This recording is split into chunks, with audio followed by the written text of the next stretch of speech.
కుటుంబం అంతా బావగారి చేతుల మీదుగానే నడుస్తోంది. అలాగే ఉమ్మడి ఆస్తి అంతా ఆయన పేరు మీదే ఉంది. ఇప్పుడు బాగున్నాం కదా అని రేపు మనం ఇలాగే ఉంటాము అని గ్యారెంటీ ఏంటి దాక్షాయిని? మనకి పిల్లలు పుడతారు, వాళ్ళకి అవసరాలుంటాయి. బావగారేమో నిన్న దానికి పొలం రాసిచ్చారు. తర్వాత ఆస్తి మొత్తం దాని పేరు మీద పెడితే మనం మన భర్తలతో సహా మనందరం చిల్లి గవ్వ కూడా లేకుండా అడుక్కు తినాల్సి వస్తుంది.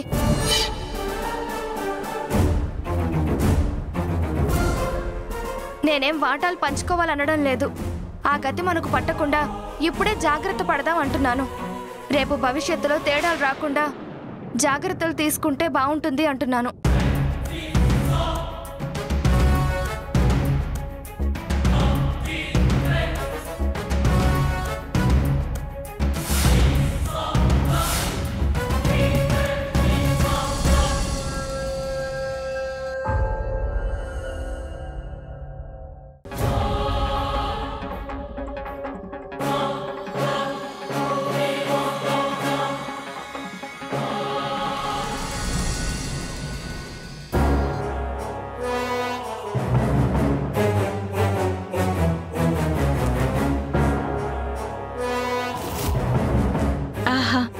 ఏమి నా భాగ్యము, డోర్ పెట్టి మనిద్దరు ఏకాంతాన్ని కోరుకుంటున్నారంటే ఇన్నాళ్ళకి నా మీద మనసు మళ్ళిందనమాట.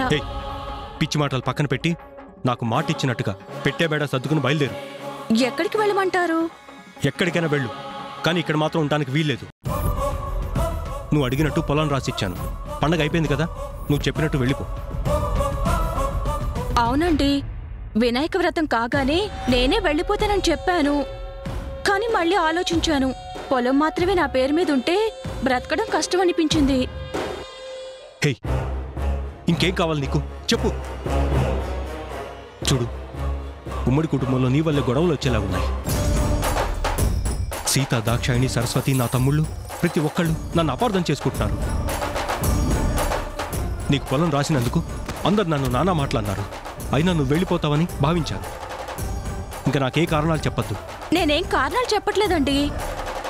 మీ ఇంట్లోంచి వెళ్ళిపోతే నాకు ఎదురయ్యే కష్టాలు మాత్రమే మీతో చెప్పుకుంటున్నాను. నేను రామరాజు గారి భార్యనని అందరికీ తెలిసిపోయింది. ఇంకా నన్నెవరు పెళ్లి చేసుకుంటారు చెప్పండి? ఏ తోడు లేకుండా నన్ను ఎలా బ్రతకమంటారు? అందుకని మీ మనసులో నాకు ఎలాగో చోటు ఇవ్వడం లేదు. ఈ ఇంట్లోనే ఏదో ఒక మూల చోటిస్తే మిమ్మల్ని సీతక్కని ఇబ్బంది పెట్టకుండా కృష్ణ రామ అనుకుంటూ పడుంటాను. నీకు ముందే చెప్పాను కదా ఇక్కడ ఉండడానికి వీల్లేదని. అనవసరంగా నా కోపాన్ని తెప్పించదు. కోపం వస్తే ఏం చేస్తారు? లోగుట్టు పెరుమాళ్ళకెరుక, మీ గుట్టు నాకెరుక.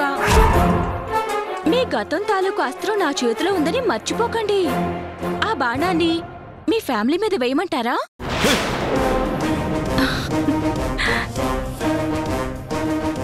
ఆగిపోయారే? ఇలాగైనా మీ చెయ్యి నన్ను తాకిందని తృప్తి పడనివ్వండి. పీక పట్టుకోండి.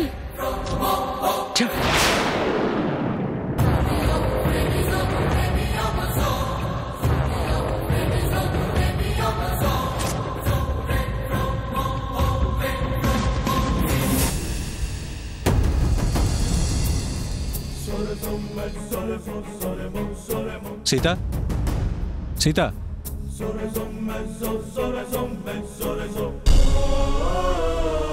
సీత,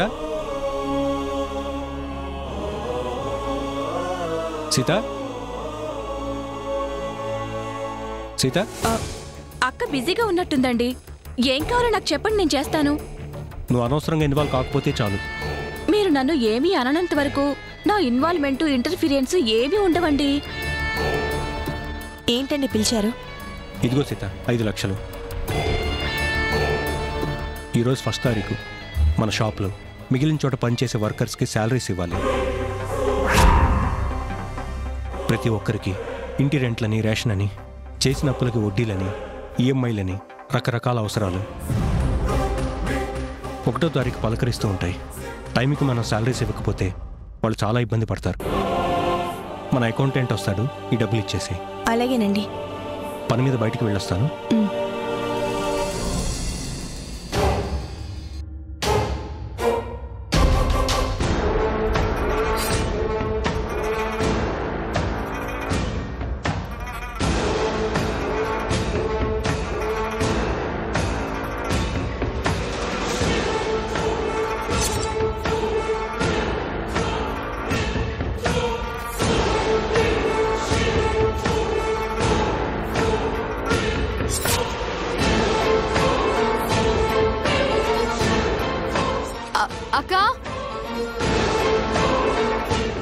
వస్తున్నానక్క.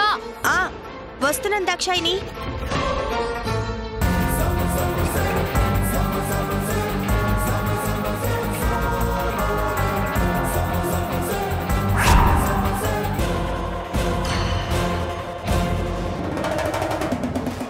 ఏంటి దాక్షాయిని? అక్క పాలు పొంగిపోతున్నాయి. డికాక్షన్ ఎంత వేయాలో తెలియట్లేదు, అందుకే నిన్ను పిలిచాను. ఆడపిల్లవయ్యుండి కాఫీ కలపడం కూడా రాకపోతే ఎలా దాక్షాయిని? కలుపుతానక్క, కాకపోతే మళ్ళీ జన్మలో కాఫీ తాగాలి అనిపించదు. ఇటీ అక్క, నేను కలిపితే కాఫీ మాత్రమే తాగాలనిపించదు. అదే మన సరస్వతి కలిపిందనుకో, అది తాగిన వాళ్ళకి బ్రతకాలనే అనిపించదు. నేను అందుకే వంట చేసే ప్రయత్నాలు మానుకున్నాను.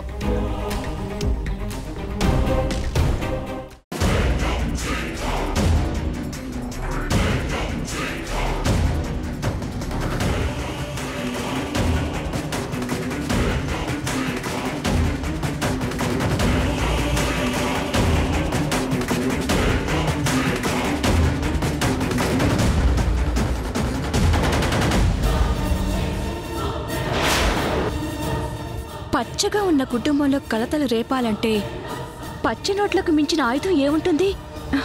Thank you Ramaraju.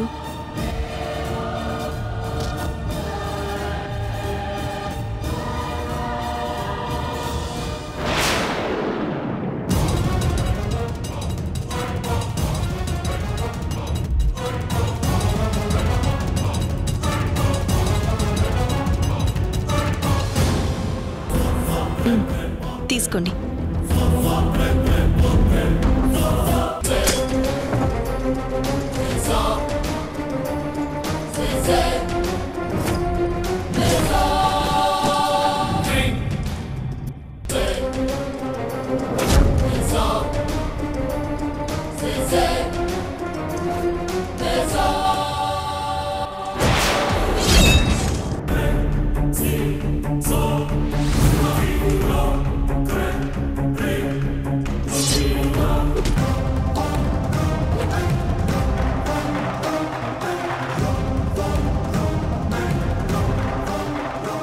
ఆహా, నీ చేత్తో పెట్టిన కాఫీ ఎప్పటికీ అమృతం లాగానే ఉంటుందక్క. Thank you.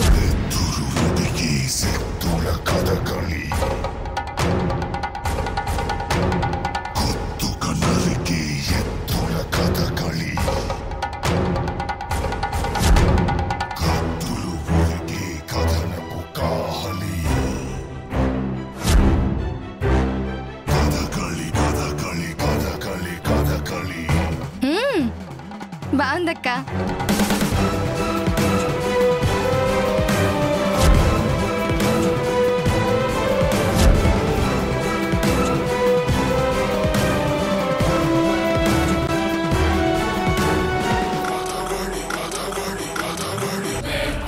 ఇప్పుడు జరగబోయే నాటకం పేరు కుటుంబ కలహాలు. పాత్రధారులు రామరాజు కుటుంబ సభ్యులు. కథ, స్క్రీన్ ప్లే, దర్శకత్వం డూప్లికేట్ కేట్ మంజుల.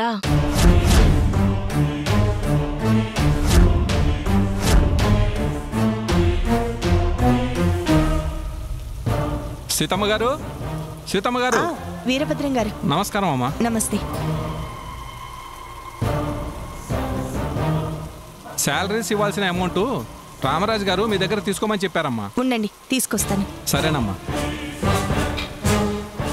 శాలరీ డబ్బు నేను కొట్టేసి దాక్షాయిని బ్యాగ్లో పెట్టాక నీ భర్త ముందు చేతులు కట్టుకుని తల వంచుకుని నిలబడడం తప్ప ఈ రోజుకైతే డబ్బు తేలేవు.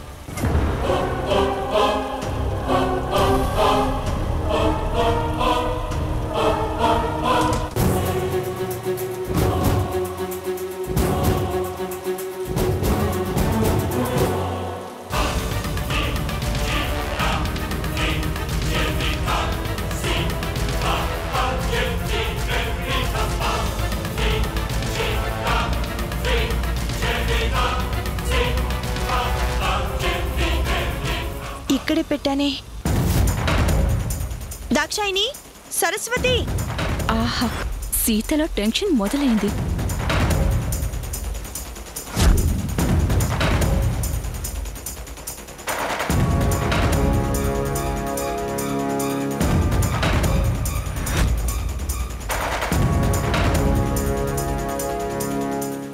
ఏంటక్క, ఏమైంది?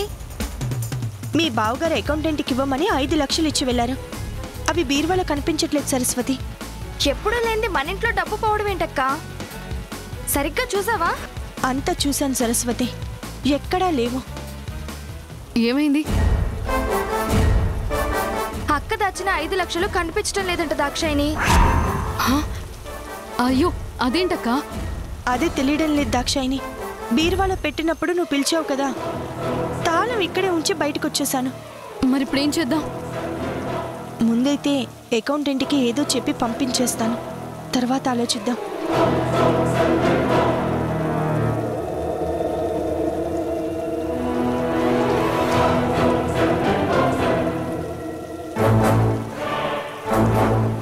వీరభద్రం గారు, శాలరీ అమౌంట్ సాయంత్రం సార్ వచ్చాక పంపిస్తాను. ఇప్పటికి మీరు వెళ్ళిరండి. అంటే అమ్మా, అందరూ శాలరీస్ కోసం ఎదురు చూస్తూ ఉంటారు. నిజమే వీరభద్రం గారు, వాళ్ళ ఇబ్బంది నాకు తెలుసు. ఈ ఒక్క పూట ఆగమని వాళ్ళకి మీరే సర్ది చెప్పండి. సరే అమ్మా, ఉంటాను.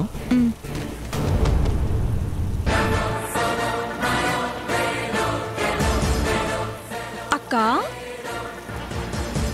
శాలరీ కోసం వస్తే ఇవ్వమని ఆయన నీకు డబ్బులు ఇచ్చి వెళ్ళారు కదా, మరి అదేంటి అకౌంటెంట్కి అమౌంట్ ఇవ్వకుండా పంపించేశావు?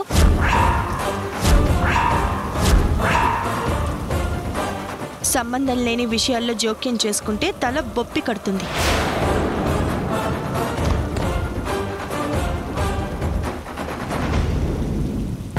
నాకు తలబొప్పి కట్టడం కాదు, రామరాజు వచ్చాక నేనాడ ఆటకి మీకొస్తుంది నొప్పి.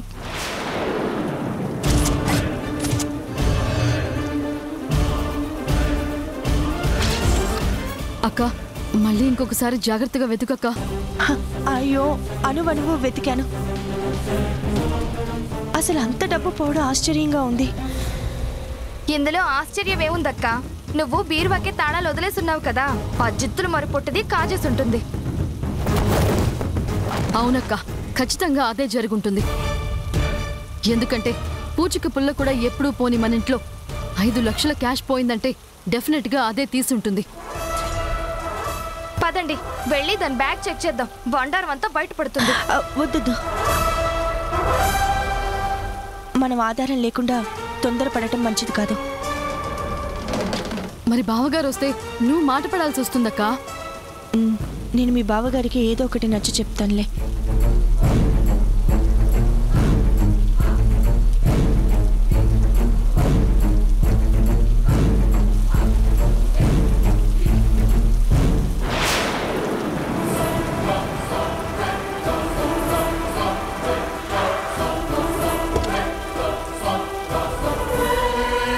సీత,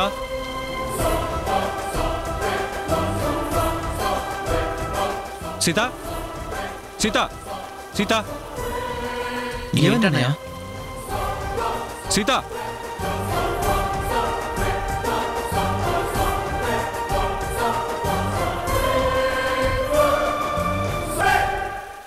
ఏమైందన్నయ్య? మనం టైంకి శాలరీస్ ఇవ్వకపోతే వర్కర్స్ ఇబ్బంది పడతారని చెప్పాను కదా సీత.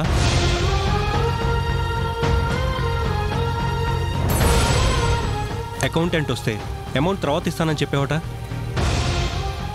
అవునండి, యాక్చువల్గా ఏమైందంటే మీరు ఒకసారి లోపలికి రండి, మీతో ఒక విషయం మాట్లాడాలి.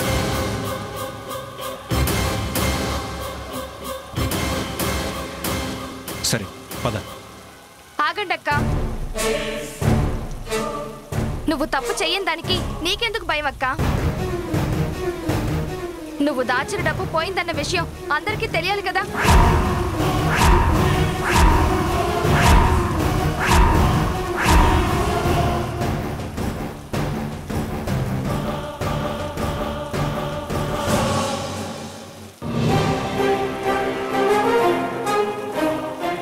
ఏమోనండి, మీరు ఇవ్వగానే బీరువాలో పెట్టేశాను. అకౌంటెంట్ వచ్చినప్పుడు ఇద్దామని చూస్తే కనిపించట్లేదండి. మన ఇంట్లో డబ్బులు పోవడం ఏంటదనా? మరీ అంత అజాగ్రత్తగా ఉంటే ఎలా సీత? ఈ డబ్బులు ఉన్నాయి కదా అని మిగతా డబ్బంతా స్టాక్ కొనడానికి ఇచ్చేశాను. ఇప్పుడు ఆ వర్కర్స్కి ఏం సమాధానం చెప్తాను చెప్పు? ప్రతి నెల టైంకే ఇస్తున్నాం కదా అన్నయ్య. ఈ ఒక్కసారికి 2 రోజులు ఆగమని చెప్దాం. మనం సమాధానం చెప్పినంత తేలిగ్గా వాళ్ళ అవసరాలు ఆగవరా?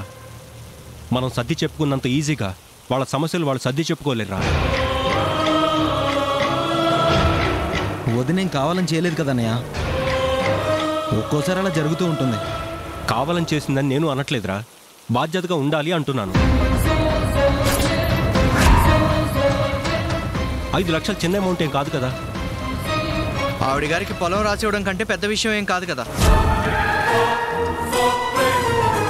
శాలరీ విషయంలో వర్కర్స్కి ఎలా సమాధానం చెప్పాలని ఇంత తపన పడిపోతున్నావో, పొలం రాసేటప్పుడు మన కుటుంబానికి ఏం చెప్పాలని ఒక్క క్షణం కూడా ఆలోచించలేదే?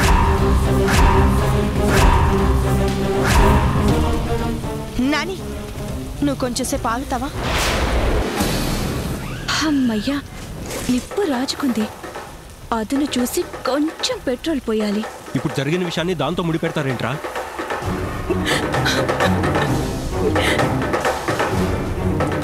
మీ తమ్ముళ్ళు ఇలా అంటారనే నేను పొలం వద్దు మొదలు అని మీ దగ్గర మొర పెట్టుకున్నాను.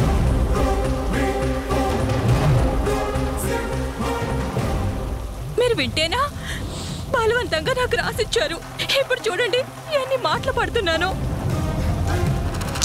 చూడండి, అనవసరమైన రాద్ధాంతం ఎందుకు?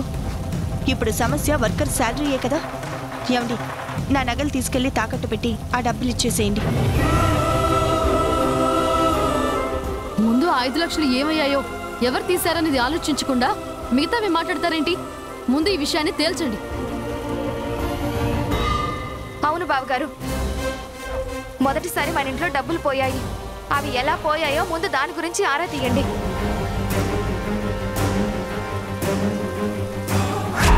ఈ తింగర దాక్షాయిని దాని బ్యాగ్లోని డబ్బులున్నాయని తెలియక రెచ్చిపోతున్నట్టుంది. తెలిసాక పెక్కు చచ్చిపోతుంది. అవునన్నయ్య, ముందు ఆ విషయం తేలాలి. మిగతాది తర్వాత మాట్లాడదాం. డబ్బు గురించి ఎలా ఆరా తీస్తాంరా? ఎవరు నన్ను అడుగుతాం? బయట వాళ్ళు ఎవరు ఇంట్లోకి రాలేదు కదా.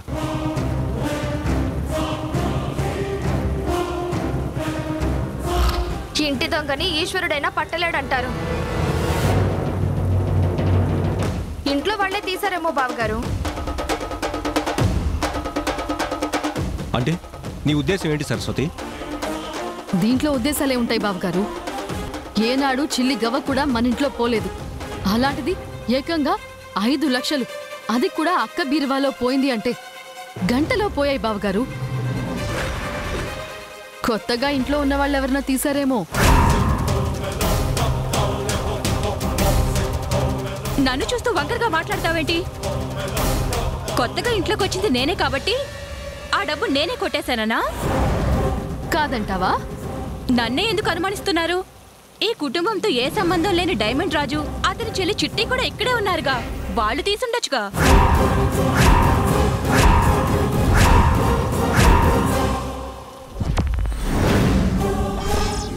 మంజుల, వాళ్ళ ఇంట్లో చాలా రోజులుగా ఉంటున్నారు. అనుమతి లేకుండా బెడ్రూమ్లో అడుగు పెట్టని సంస్కారం ఉన్నవాళ్ళు. వాళ్ళ మీద నోరు పారేసుకోకు.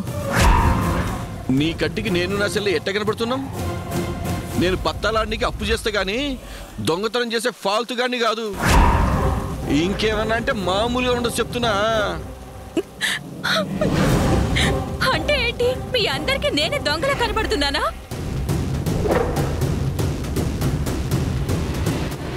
మీరేంటండి అందరూ నన్ను దొంగ చేసి మాట్లాడుతుంటే మీరు సైలెంట్ గా ఉంటారేంటి? అంటే మీరు కూడా నమ్ముతున్నారా ఏంటి? సరే, జరిగింది ఏదో జరిగింది, వదిలేయండి.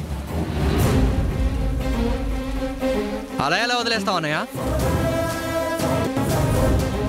ఇంట్లో డబ్బులు పోవడం ఏమన్నా చిన్న విషయం ఏంటి?